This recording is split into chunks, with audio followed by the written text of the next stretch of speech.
Me about India. Why is India allowed to do that? They have to pay tariffs. Do they have an exemption on rice?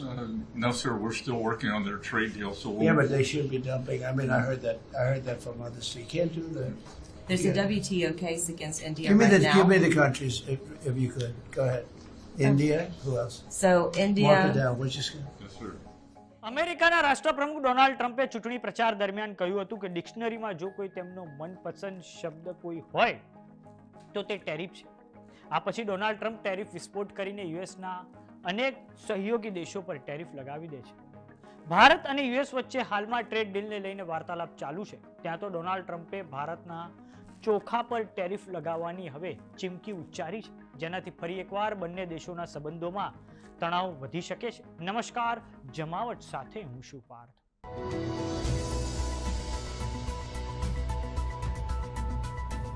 અમેરિકાના રાષ્ટ્રપ્રમુખ Donald ટ્રમ્પે white હાઉસમાં આયોજિત એક બેઠકમાં ભારત અને કેનેડા પર નવા ટેરિફ લગાવવાના સંકેત આપ્યા છે.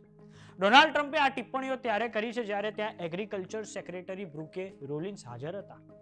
બેઠકમાં કહેવામાં આવ્યું છે કે વિદેશથી આવતા ચોખા સસ્તા હોવાથી અમેરિકાના ચોખાની કિંમત પણ ઘટાડવી પડે, જેના પર ટ્રમ્પે જવાબ આપ્યો કે આવું કરનારા દેશો દગો આપણને આપી રહ્યા છે.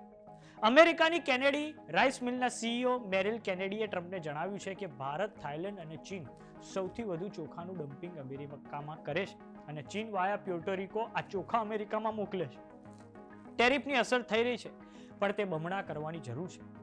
અને આ પછી ડોનાલ્ડ ટ્રમ્પે અમેરિકાની સરકારના ટ્રેઝરી સેક્રેટરી સ્કોટ બેસેન્ટને પૂછ્યું કે ભારતને આવું કરવાની છૂટ કેમ મળી રહી છે.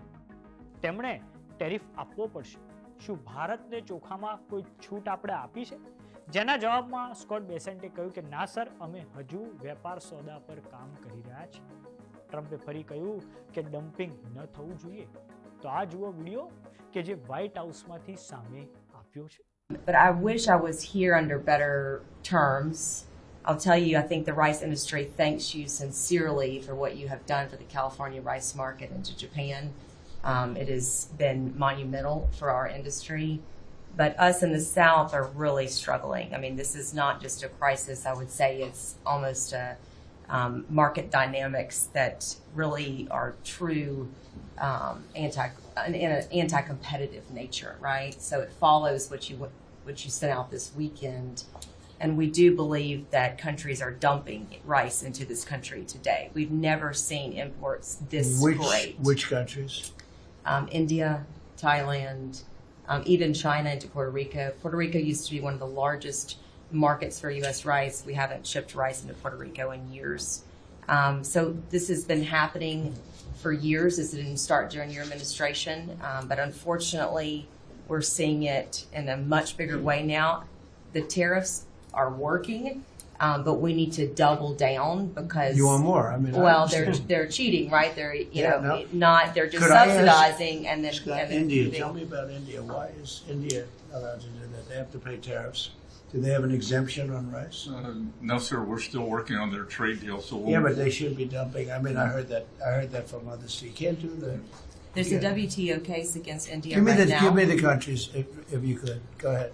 India. Who else? So Mark it India, down. What's your score? yes, sir.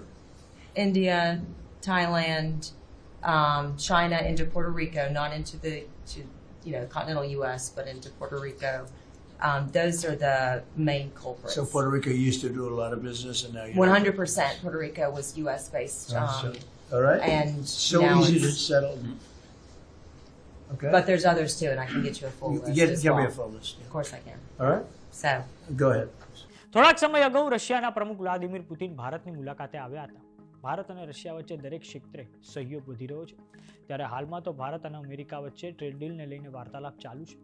બે દેશો વચ્ચે એ બાબતે વાર્તાલાપ ફસાયેલો છે કે જેમાં ભારતના ડેરી સેક્ટરનું એક્સેસ અમેરિકાને જોઈએ છે. આપને જણાવી દઈએ કે ભારત દુનિયામાં સૌથી વધારે ચોખાનું ઉત્પાદન કરતો દેશ છે, જેમાંથી આપણા બાસમતી ચોખા સૌથી વધારે ઈરાનમાં એક્સપોર્ટ થાય છે. તો આ બાબતે આપનું શું માનવું છે ડોનાલ્ડ ટ્રમ્પના નિવેદનને લઈને અમને કોમેન્ટ બોક્સમાં લખીને જરૂર જણાવો. જો તમે અમને યુટ્યુબ પર જોઈ રહ્યા તો સબસ્ક્રાઇબ કરો. જો તમે અમને ઇન્સ્ટાગ્રામ અને ફેસબુક પર જોઈ રહ્યા તો ફોલો કરો.